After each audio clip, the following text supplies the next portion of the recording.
انداز میں آپ نے قرآن سے لو لگائی ہے اور جس انداز میں آپ نے قرآن پڑھا ہے وہ قیامت تک کوئی پاڑے ہی نہیں سکتا۔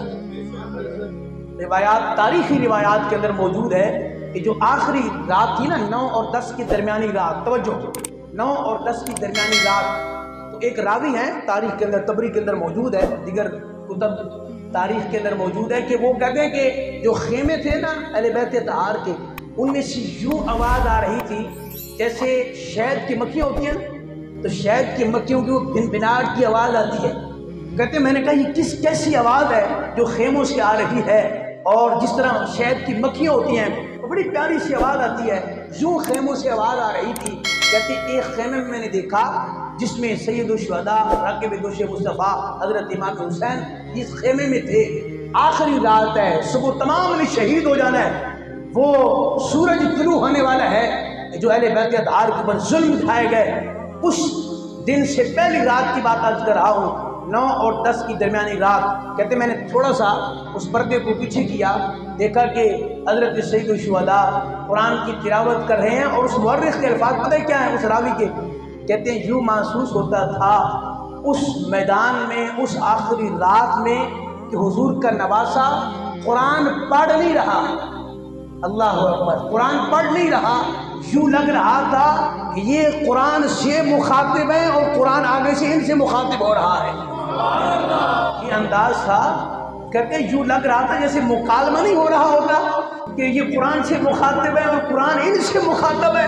یہ کہتے ہیں میں نے منظر دیکھا تو حیران رہ گیا کہ صبح کو انہوں نے شہید ہونا ہے، آخری رات، کیونکہ عمر اپنا سید الشہداء نے باقاعدہ مانگی تھی یہ رات دشمن سے کہ ہمیں ایک رات دے دے، اور رات اس لیے نہیں مانگی تھی کہ معاذ کوئی موت سے فرار تھا یا کوئی ڈر تھا، نہیں، صرف رات اس لیے مانگی تھی کہ آخری رات ہے، ہم اہل بیت اطہار اور تمام کے تمام جو بھی اصحاب وہاں پہ موجود تھے، کیونکہ یہ بھی ڈنڈی ماری جاتی ہے، انشاءاللہ ہر جمعے پہ ہم تذکرہ کریں گے، اور انشاءاللہ کوشش یہ ہوگی کہ ان کی کتابوں سے، جو ہمارے دوست نہیں مانتے، ان کی کتابوں سے کہ کتنے حضور کے اصحاب تھے جو کربلا کے میدان میں سید الشہداء سے پہلے، اصحاب کی بات کر رہا ہوں، صحابہ کی بات، کہ جنہوں نے آج کہا کہ حضور کے صحابہ نے اہل بیت اطہار کو اور سید الشہداء کو اکیلے چھوڑ دیا تھا، رب کعبہ کی قسم ہے سید الشہداء سے پہلے، ان کے لخت جگر علی اکبر سے پہلے، ان کے لخت جگر علی اصغر سے پہلے، اور قاسم اور اولو محمد سے پہلے، جو سب سے پہلے شہید ہونے والے تھے، یہ یوں کہہ لیں کہ جنہوں نے سب سے پہلے اپنی جان کے نذرانے حسین پاک سے پہلے آپ کے قدموں پہ قربان کیے ہیں، وہ اور کوئی نہیں تھے بلکہ 10 یا 12 کے قریب وہ لوگ تھے جو حضور کے صحابہ تھے۔ اس کا تفصیلی تذکرہ جمعہ پہ ہوگا، اور آواز آئیے جہاں سے بیان نہیں ہوگا، شاید کہ آپ کے دل میں اتر جائے میری بات، یہ نہیں ہوگا کہ آواز آئی ہے کہ فلاں صحابی شہید ہو گیا تھا، نہیں، مستند کتابوں سے ثابت کریں گے کہ صحابہ نے حسین کو اکیلا نہیں چھوڑا تھا۔ ہاں، وہ صحابہ جو مدینہ میں رہ گئے تھے، جو مکہ میں رہ گئے تھے، وہ اس لیے بھی ساتھ نہیں گئے تھے کہ کسی کو یہ معلوم نہیں تھا حسین پاک جنگ کرنے جا رہے ہیں، ورنہ جنگ کرتے ہوئے جاتے ہوئے علی اصغر 6 ماہ کا بیٹا ساتھ لے جانے کی کیا ضرورت تھی؟ اگر جنگ ہی کرنی تھی تو اہل بیت اپنی عورتوں کو ساتھ لے کے جاتے، 6 ماہ کے علی اصغر کو ساتھ لے کے جاتے، وہ تو جا رہے تھے کہ سارا کوفہ ان کے ساتھ ہے۔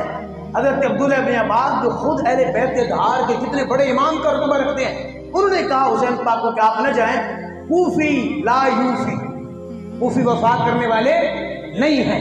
حضرت عبداللہ بن عمر نے کہا کہ حضور آپ نہ جائیں، کوفی آپ سے وفا نہیں کریں گے، اور یہ جو تجویز تھی وہ حضرت عبداللہ بن عمر، سیدنا عمر بن خطاب کے بیٹے، انہوں نے کہا کہ اگر آپ نے جانا ہی ہے تو پہلے اپنا سفیر بھیج دیں کہ وہ جا کے حالات کو دیکھے، اگر حالات سازگار ہوئے تو آپ جانا، ورنہ آپ نہ جانا، ہمیں آپ کی بڑی فکر ہے۔ اور ان کی بات مان کے آپ نے مسلم بن عقیل کو پھر آپ نے بھیجا۔ یہ عقیدہ خیر موضوع ہے، میں نے ٹچ اس لیے دیا کہ یہ بات ذہن نشین رہے کہ جو یہ اعتراض کیا جاتا ہے کہ اصحاب نے حسین کو اکیلا چھوڑ دیا تھا، یہ بالکل غلط ہے۔ آخری رات کو جب حسین پاک نے دیا بند کر دیا تھا نا، اور فرمایا تھا کہ یہ میرے خون کے پیاسے ہیں، آپ کو تکلیف نہ ہو دیا بند کر دو، جو جانا چاہتا ہے وہ چلا جائے۔ توجہ سے سننا یہ جملہ، تو آپ کوئی بھی نہیں اٹھا، آپ نے دیا بند کر دیا کہ شاید شرم محسوس ہو اٹھتے ہوئے کہ کوئی دیکھ رہا ہے، تو دیا آپ نے بند کر دیا۔ کتابوں کے اندر موجود ہے کہ اٹھنے کی نا آواز آئی، جیسے اٹھتے بندہ کپڑوں کی آواز آتی ہے تو سب کو لگا کہ شاید کسی نے اٹھنا تھا، وہ اٹھ کے چلا گیا ہے۔ کپڑوں کی آواز آ رہی ہے، اٹھنے بیٹھنے کی ایک آواز ہوتی ہے۔ جب دیا جلایا نا تو پہلے دور بیٹھے تھے، پھر قریب آ گئے تھے سارے۔ ایک صحابی بھی اٹھ کے جو وہاں موجود تھے وہ اٹھ کے نہیں گئے بلکہ اور قریب آ گئے۔ ایک صحابی بزرگ تھے، انہوں نے حسین پاک میں فرمایا آپ تو چلے جائیں۔ انہوں نے کہا نہیں ایسا نہیں ہو سکتا۔ جملہ سنیے صحابی کا، انہوں نے کہا حضور اگر کل قیامت کے دن آپ کے نانا جان نے اللہ کے معبود مجھے یہی کہہ دیا کہ میرے غلام تو میرا غلام تھا اور میرا نواسہ کربلا میں اکیلا شہید ہوتا رہا، تو قربان کیوں نہیں ہو گیا، تو کیوں آ گیا تھا، تو بتائیے نواسہ رسول میں حضور کو کیا جواب دوں گا، میں کیا منہ دکھاؤں گا؟ میں نہیں جا سکتا، میں بوڑھا ہوں، بزرگ ہوں، جسم میں جان نہیں ہے، لیکن اگر قربانی کی بات آئی تو سب سے پہلے یہ حضور کا بزرگ صحابی قربان ہوگا انشاءاللہ۔ اب آخری بات بہت محبت والی، توجہ سے سنیے گا۔ پانچواں، سب سے پہلے ہم نے بیان کیا محبوب کا قرآن سے تعلق، وہ تو بات ہی وکری ہے نا، ان کی تو بات ہی کچھ اور ہے۔ پھر ہم نے صدیق پاک کا، پھر ہم نے عمر پاک کا، پھر عثمان پاک کا، پھر علی پاک کا، اور اب عرض کرنے لگا ہوں حسین پاک کا۔ آخری یہی بات ہے، توجہ سے سنیے گا، ہمیں قرآن سے کیا تعلق رکھنا چاہیے۔ میں کہتا ہوں ختم ہو جاتی ہے بات یہاں پہ، ہمارے سارے عذر، ہمارے سارے بہانے ختم ہو جاتے ہیں کہ میں بچوں میں بڑا مصروف ہوں، میں کاروبار میں بڑا مصروف ہوں، میرے پاس وقت نہیں ہے۔ اب آئیے ذرا سننا، اور کیسا دردناک واقعہ ہے، لیکن دردناک کے ساتھ ساتھ کیا شان ہے میرے حسین کی۔ کہا کہ ساری رات تو قرآن میں گزار دی، عبادت میں گزار دی، اہل بیت کے دھار میں۔ چھوٹے چھوٹے جو بچے تھے انہوں نے بھی قرآن پڑھا ہے، اہل بیت پاک کی جو پاک بیوی ہیں انہوں نے بھی قرآن پڑھا ہے، ساری رات جاگ کے عبادت کی ہے۔ جب صبح کا وقت آیا نا، اللہ اکبر، میرے حسین نے قرآن ایسے پڑھا ہے جنہوں نے یہ کہا کہ 72 تسبیحات اللہ کے معبود صلی اللہ تعالیٰ علیہ وسلم سجدے میں گئے۔ اور ایک صحابی کہتے ہیں، ایک میں تو یہ بھی موجود ہے روایات کے اندر کہ ایک حضور جماعت کروا رہے تھے، ایک تو وہ روایت ہے جس میں 72 تسبیحات کا تذکر، ایک اور بھی روایت ہے وہ بھی سنا دیتا ہوں۔ تو صحابی کہتے ہیں بہت دیر ہو گئی، میں نے کہا حضور سجدے سے سر نہیں اٹھا رہے۔ وہ کہتے ہیں میرے ذہن میں خیال آیا کہ حضور کی جو روح مبارک ہے وہ جسم سے پرواز نہیں کر گئی، آپ ظاہری دنیا سے پردہ تو نہیں فرما گئے، اتنی دیر ہو گئی اور حضور اپنا سر بھی سجدے سے نہیں اٹھا رہے، عین نماز کی حالت میں، عین نماز کی حالت میں۔ صحابی کہتے ہیں میں نے سر اٹھایا سجدے سے، نماز کی حالت میں، حضور کے پیچھے پڑھ رہے ہیں۔ کہتے میں نے دیکھا، دیکھوں تو کیا ہوا، اتنی دیر ہو گئی، میں نے دیکھا تو حسن پاک حضور کے پشت مبارک پر تھے۔ کہتے میں نے سر دوبارہ سجدے میں رکھ دیا۔ علماء نے لکھا ہے کہ صحابی کی نماز نہیں ٹوٹی، اس نے صحابی کی نماز نہیں ٹوٹی، نماز کے اندر سر اٹھا کے دیکھ رہے ہیں، اٹھ کے اب آپ سجدے میں ہیں تو سجدے سے پورا سر اٹھائیں گے تو دیکھیں گا امام صاحب کیا کر رہے ہیں۔ بعض لوگوں کی نظریں ویسے بڑی تیز ہوتی ہیں، وہ سب سے بھی دیکھ لیتے ہیں کہ امام صاحب کے نا پاؤں تھوڑے سے یوں تھے آج، لیکن انہوں نے کسی اور نیت سے دیکھا تھا، ان کی یہ نیت نہیں تھی، انہوں نے دوبارہ سر سجدے میں رکھ دیا، ان کی نماز بھی نہیں ٹوٹی۔ اور نہ حضور نے فرمایا کہ بھئی آپ کی نماز ٹوٹ گئی ہے، کیونکہ بعد انہوں نے ساری بات بتائی۔ حضور میں نے سجدے سے سر اٹھایا، میں نے دیکھا کہ کیا مسئلہ ہے، دیکھا تو حسن پاک آپ کے پشت مبارک پر ہیں، حسین پاک پشت مبارک پہ، وہ روایت تو دوسری ہے، لیکن یہ بات اس لیے عرض کر رہا ہوں کہ جو یہ روایتیں ہم بیان کرتے ہیں ساتھ ساتھ ان کو بھی بیان کرنا چاہیے۔ اگر نانا جان نے حسن حسین سے اتنا پیار کیا ہے کہ اپنی مبارک زبان ان کے منہ میں دے دیتے تھے، اور حضرت ابو ہریرہ کہتے ہیں میں نے دیکھا حسین حضور کی زبان چوس رہے ہیں، اور یوں چوس رہے ہیں جیسے کوئی میٹھی کھجور کو چوس رہا ہوتا ہے۔ یہ تو روایتیں اپنی جگہ ہے نا، تو حضور نے جو پیار کیا ہے اس کی لاج رکھی ہے حسین پاک نے کربلا کے میدان میں۔ یہ نہ کہنا کہ میرے نانا جان نے 72 تسبیحات میرے لیے پڑھی ہیں، بالکل پڑھی ہیں۔ یہ بیان کرنا کہ میں زبان چوستا تھا، یہ بیان کرنا کہ جب میں مسجد میں آیا تو آپ نے اپنا خطبہ چھوڑ دیا تھا، یہ تو اپنی جگہ ہے، لیکن ہم نے بھی اس کی لاج ایسے رکھی ہے۔ اگر نانا نے 72 تسبیحات میرے لیے پڑھی ہیں، میں نے کربلا کے میدان میں ان 72 تسبیحات کی لاج یوں رکھی ہے کہ نانا نے 72 تسبیحات پڑھی، میں نے 72 تن نانا کے دین کے لیے قربان کر دیے ہیں۔ اللہ اکبر۔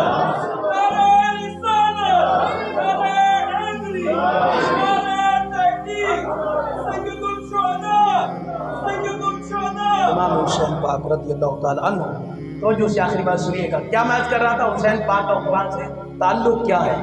اور یہ بات بھی یاد رکھیے گا کہ جو بھی لاشا میرے حسین پاک اٹھا کے لاتے نا، کتنا مشکل ہے 56-58 سال کی عمر میں آپ ایک ایک لاشا اٹھا کے لا رہے ہیں، اور لاشا بھی کسی عام کا نہیں ہے، کوئی سیابی حضور کا ہے، کوئی آپ کا بھانجا ہے، کوئی آپ کا بھتیجا ہے، کوئی آپ کا بیٹا ہے، اور بیٹا بھی ایسا نہیں، علی اکبر 18 سال کے بیٹے تھے، نوجوان اور شبیہ مصطفیٰ آپ کو کہا جاتا تھا۔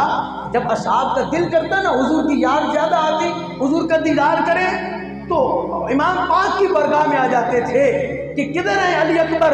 کیوں؟ نانا جان کی یاد آ رہی ہے، آپ کے اللہ کے حبیب کی یاد آ رہی ہے، علی اکبر کو دیکھیں گے تو کچھ سکون مل جائے گا، کیونکہ شبیہ مصطفیٰ تھے علی اکبر۔ مجھے بتائیے جو بھی لاشا آ رہا ہے، آپ ہر لاشے کو اٹھا کے لاتے ہیں، زبان پہ کوئی جملہ نہیں ہے اللہ اکبر سوائے قرآن کی اس آیت کے۔ پڑھ دوں قرآن اور بس الذین اذا اصابتهم مصیبت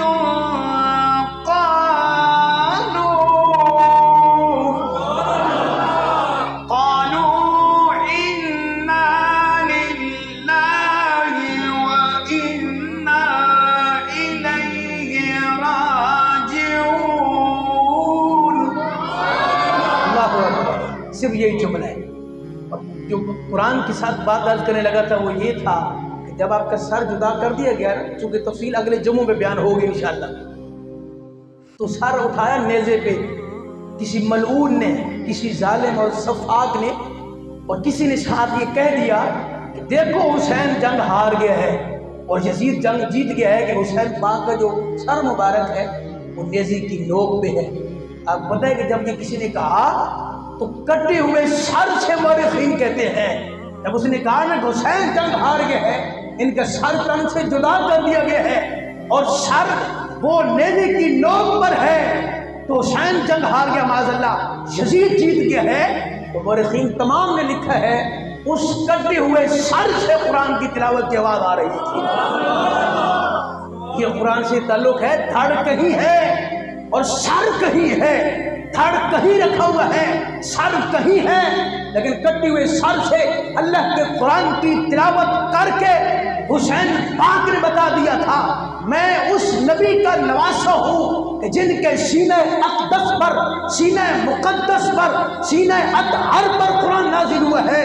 بڑے بڑے قاری قیامت تک آئیں گے، کوئی کعبے میں قرآن پڑھے گا وہ بھی بڑی شان والا ہے، کوئی مسجد نبوی میں مصلی رسول پر قرآن پڑھے گا، شان اس کی بھی بلند ہے، کوئی عام ممبر پہ بیٹھ کے قرآن پڑھے گا، شان اس کی بھی بلند ہے، کوئی مصلی رسول پر قرآن پڑھے گا، شان اس کی بھی بلند ہے، لیکن جس نے نیزے کی نوک پر قرآن پڑھا ہے وہ ایک ہی ہے جس کو سید الشہداء نواسہ رسول کہا جاتا ہے۔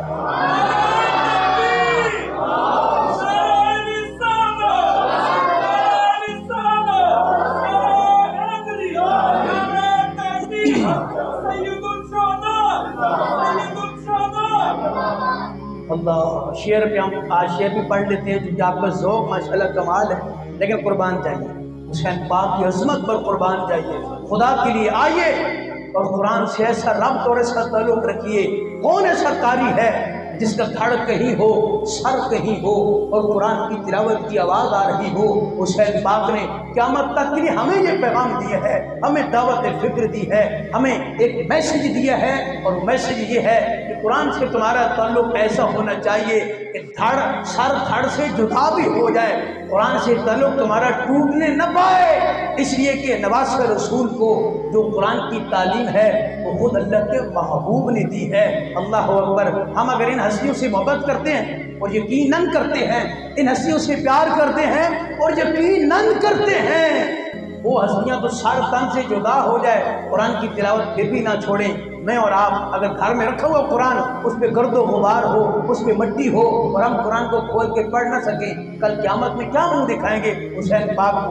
کہ آپ سے محبت بھی تھی، آپ سے عشق بھی تھا اور حد درجہ محبت تھی حسنین کریمین سے۔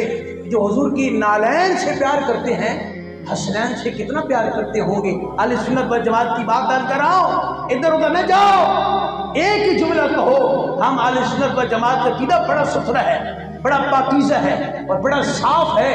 ہم حضور کے قدموں سے لگنے والے غبار سے پیار کرتے ہیں، مٹی سے پیار کرتے ہیں، حضور کے نالین سے پیار کرتے ہیں۔ بتاؤ جو قوم جو جماعت حضور کے نالین سے اتنا پیار کرتی ہو، حسنین سے کتنا پیار کرتی ہوگی؟ اس میں کبھی ڈگمگائیں نہ۔ شعر بڑا خوبصورت ہے۔ اللہ پسینہ مجھے آئے ہوئے بڑا بیٹھے، آپ خاموش ہو کے ہیں۔ اگر لطف اور ذوق لینا ہے تو محبت سے بولی سبحان اللہ۔ کہتے ہیں دارین کا سلطان حسین ابن علی ہے، دارین کا سلطان حسین ابن علی ہے، ایک بولتا قرآن حسین ابن علی ہے، ایک بولتا حسین ابن علی۔ آپ لوگ سے حسین ابن علی کہیں گے بڑا مزہ آئے گا انشاءاللہ۔ ایک بولتا قرآن حسین ابن علی، اور مانا کہ اسلام کی پہچان ہے کلمہ، پر کلمے کبھی نگہبان حسین ابن علی ہے، کلمے کبھی نگہبان حسین۔ اللہ الحمدللہ ہم نے ان 6 شخصیات کا، اللہ کے محبوب اور 4 یار اور حسین پاک، کتنے ہو گئے جی؟ 6۔ آج صرف 6 کا عرض کیا ہے۔ اگر یوں میں اس کو شروع کر دوں نا تو یہ تسبیح کے دانوں کی طرح اللہ اکبر بات بڑھتی جائے گی۔ حسن پاک ابھی بیچ میں ہے، ابھی آگے سلسلہ بڑا طویل ہے کہ آپ لگے رہیں تو ایک صحابی ایک تابعی کا قرآن سے جملہ ختم کر رہا ہوں خدا کے لیے۔ یہ دن بڑے خطرناک ہیں، 10-15 دن یہ جو عرصہ ہے اس میں بڑے معاملات کیے جاتے ہیں، آپ سمجھتے ہیں۔ ہم آل بیت سے بھی محبت کرتے ہیں، ہم اصحاب رسول سے بھی پیار کرتے ہیں، ہم ازواج رسول سے بھی پیار کرتے ہیں، ہمارا سب سے عقیدت کا رشتہ ہے۔ ہم تو کہتے ہیں دوسرے دوستوں کو کہ آپ تو کہتے ہیں ہمارے 12 امام ہیں، ان کو مانو۔ میں نے کہا ہم 12 نہیں، ہم تو زیادہ ماننے کے لیے بھی تیار ہیں۔ ہمارا عقیدہ تو آپ سے بھی زیادہ محبت والا ہے اس عقیدے کے لحاظ سے۔ آپ کہتے ہیں ہمارے 12 ہیں، ہم کہتے ہیں علی کے گھر میں جو پیدا ہوا ہے ہمارا امام ہے۔ اور یہ میں اپنے پاس سے بات نہیں کر رہا، آپ کہیں گے خطیبانہ جملہ ہے، نہیں، ہمارے علماء نے لکھا ہے کہ ہم 12 کو نہیں، ہم تو سب کو مانتے ہیں۔ تم تو صرف حسین کے 12 بیٹوں کو مانتے ہو نا، اور ان کو امام مانتے ہو، اور ماننا بھی چاہیے۔